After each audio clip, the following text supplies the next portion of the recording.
Hello, I'm Andrew Safner with asafnerproductions. Introducing our new podcast, Safner and Unfiltered, where we tackle politics, travel, healthy living, and investing, all with a side of unfiltered opinions.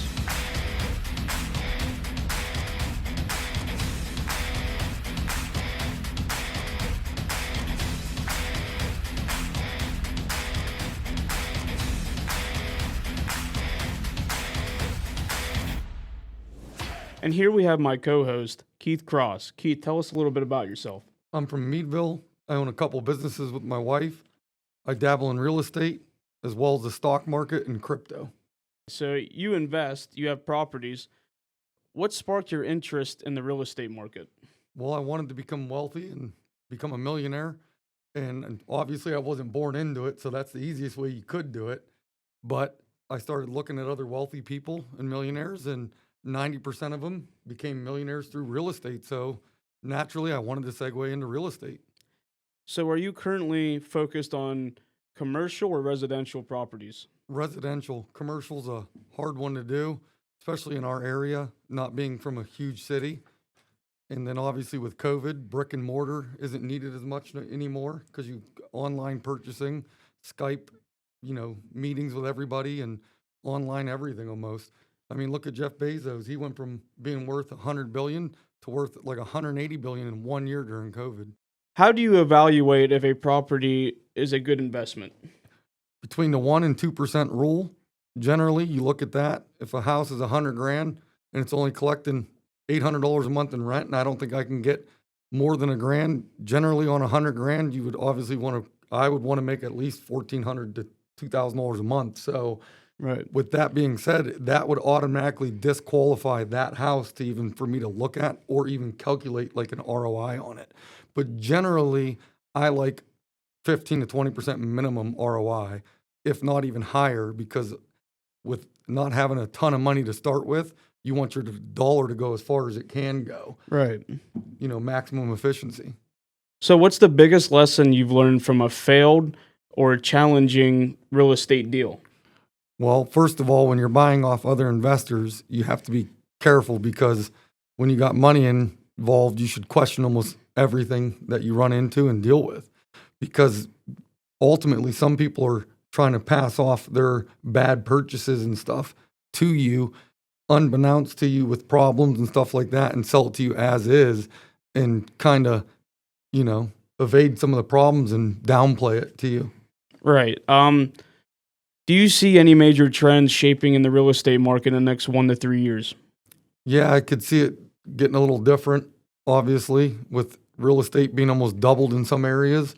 It makes it a little challenging now to find better deals with higher interest rates as well for smaller investors that don't have a lot of cash. And then obviously if you're doing hard money loans, the interest rates are always higher. So now you're competing with all the other people that have more money, including BlackRock is starting to get into the communities, and because obviously we have cheaper housing here than some of the bigger cities.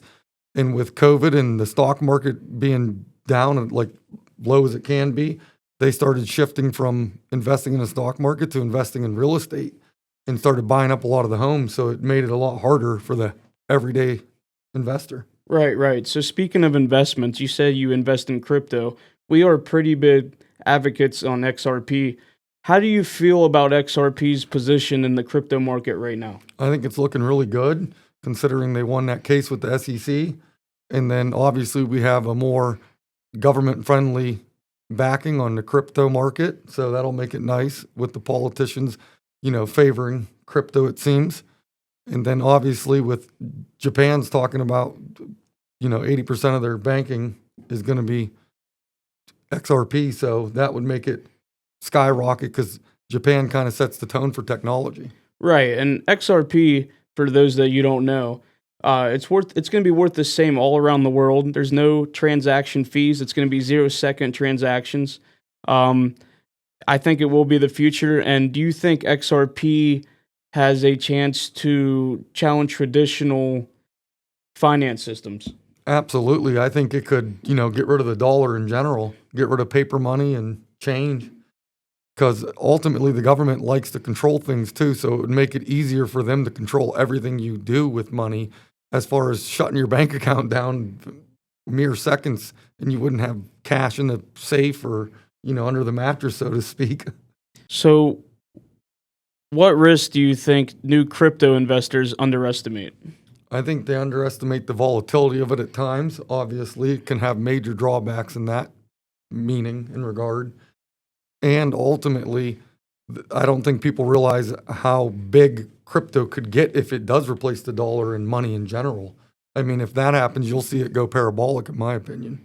Do you see crypto and real estate ever merging more directly, with tokenized property? Yeah, I could definitely see it helping out in some regards of getting into those bigger deals and not actually having like a deeded property. So you would have like fractional shares almost into a deal that you don't have to have a deed to. So after a year, if you're only making a certain percentage or you're wanting to start or pursue a new investment, you could just sell to someone else rapidly instead of actually having to go through the whole real estate transaction process. Let's talk about fitness. What's one fitness habit you absolutely swear by, no matter how busy life gets?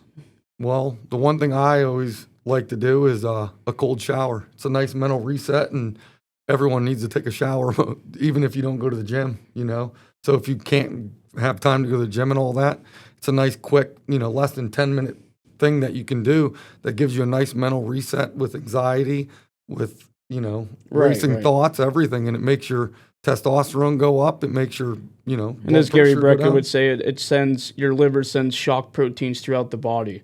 So it makes you more awake, more focused, and you don't feel bad coming out of one. That's for sure. So have you ever had to overcome an injury or setback in your fitness journey? Yeah, I deal with a lot of sciatic nerve problems a few years back and stuff. And I think that was from becoming complacent and getting too comfortable and not working out and not taking care of myself like I should, And I think that led to my body being able to do it, but my joints and stuff not being able to keep up with the strength I still had at the time.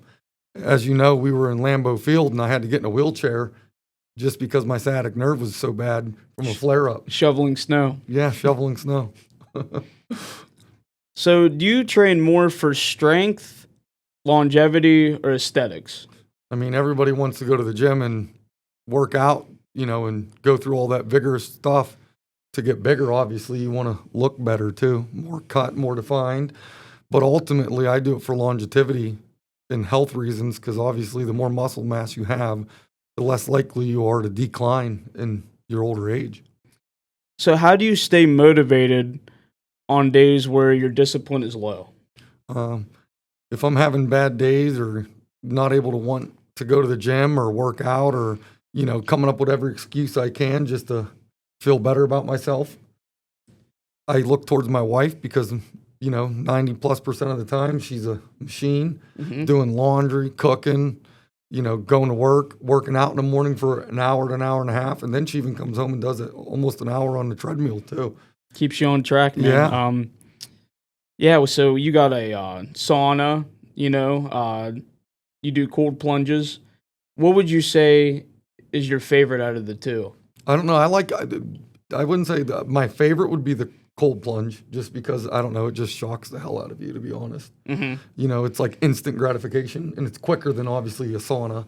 But if I had to have my favorite, I would pair them together and do 20 minutes in the sauna at max heat that you can take and then do the cold plunge right after. I think that's the ultimate. I remember when we were with our buddy Nick in Lambeau Field, we were eating like crap all day. We were drinking a lot. We woke up and I didn't feel like doing nothing. So we had a sauna in our hotel, and I just remember cranking it up as high as it could go, doing push-ups. And oh my God, when I came out, I sweated everything out. I felt like a brand new person. I loved it. Love to sweat. You got to sweat all that bad stuff out. So get all them toxins out. Right. Let's talk about travel. We've been all around the world. We've traveled a lot together, but you and Stacy have traveled together, taking your trips. What would you say your top 3 places you've been to? The top 3, I would say, would be first being Grand Cayman, followed closely by Italy being a second, and then Cancun, Mexico would be the third. I would have to say my top three places. It's a tie between, for number three, Dubai and Singapore. Dubai's super futuristic, interesting. They have the flying taxis, the underwater hotels. Singapore is super romantic. It's got the boat hotel. It's got the light up trees. It's super super cool. For number two, I would say Phuket, Thailand. It just has a good feel. The Thai culture is incredible. Everything's cheap. The beaches are super super clear for snorkeling. And number one for me is it's exactly how you picture it is Hawaii. Hawaii has amazing mountains, amazing beaches, amazing culture. It's got part Asian culture. So for me, Hawaii would be number one. Do you have any new places that you plan on traveling to soon? Yeah, I would definitely like to go to Ireland, start out there, work my way to like Scotland, and then obviously England would be nice. That's probably going to be one trip right there. I'd like to go to Germany, Sweden, stuff like that, Norway, and then I'd like to do go to Switzerland again because one day just wasn't enough for that beautiful place. What place have you been to that completely changed the way that you see the world? Italy would have to be the place from all the historicness that it has, the way they built things back then in that time period, and the way they're still preserved today is just remarkable, even by today's standards. Okay. So that would be life changing. And then it was one of my first places I ever went across over that way on an international flight. That's not, Cancun or direct flights. So let's talk about sports. We've been to a lot of football stadiums together. We traveled with the Packers in 2020, 2021. We've been to many stadiums. What, in your opinion, is the most iconic stadium or your favorite stadium that you've been to? I don't know. Detroit Ford Field was pretty nice. Heated dome. I like that. Not saying it's my favorite, but that concept is very nice for the winter, to be honest. Being able to sit there, drink a beer and not, be freezing, not having your beer freeze on you. But Lambeau Field was probably my favorite iconic place to go. It had the fans were nice, small town vibes. Everything was just exactly how you would think football history would be like. So we plan on traveling for the UFC. Who would you want to see on the fight card at the White House? Well, if Aspinall can beat Gain in this next fight, which should be pretty good mock-up, I believe he can do it, that's for sure. Then I would love to see the, John Jones, Tom Aspinall fight because as Dana White came out and said, it's 100% going to happen. Yeah, and stuff. And the negotiating was done and all that. And then all of a sudden, John Jones retired. So I feel like we got robbed of that. So if they could make that happen, I think that would be a good redeemer on John Jones, too. That really sparked his interest, too, fighting at the White House, for Trump. As you know, he has his Trump dance. Mm-hmm. I would also like to see Tom Aspinall take on John Jones. That would be his toughest challenge, in my opinion. And Tom Aspinall has only been in the second round once. Yep. He's a really good grappler. He's big, so he can knock out anybody. He's got the speed, too. Right. And he's only got 11 minutes and like 48 seconds in all 8 fights or whatever. So it's like he's a hard guy to study. How do you study that low of fight time? Right. And I like, what's his name? Kazmat? The Dagestan. He's incredible. I'm definitely following him in Islam. Yeah. I'd like to see him, pull a win over Drixus. That'd be nice in Chicago. Right. That'll be interesting. Yeah. Let's talk about Aaron Rodgers to the Steelers. You're obviously follow the Packers, but you're Pittsburgh and you're a Steelers fan. So what do you think? How big of an impact do you think he'll have on the Pittsburgh Steelers organization? Well, he can't be no worse than Kenny Pickett and Russell Wilson has been. So he's obviously an elite quarterback, and I think with his leadership qualities and stuff like that, I think he'll do well. Yeah, I agree. Russell Wilson went 10-7 with the Steelers. Kenny Pickett went 9-8. I think he threw 28 touchdowns last year with the Jets. Worst O-line. He was the second most hit quarterback in the league. I think he's going to have a huge impact. I'm rooting for him, especially being a Packers fan. I would say I'm hoping they win their first playoff game this year. Definitely.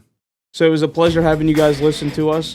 We will have future videos coming out, so make sure you subscribe and like and share. Thank you.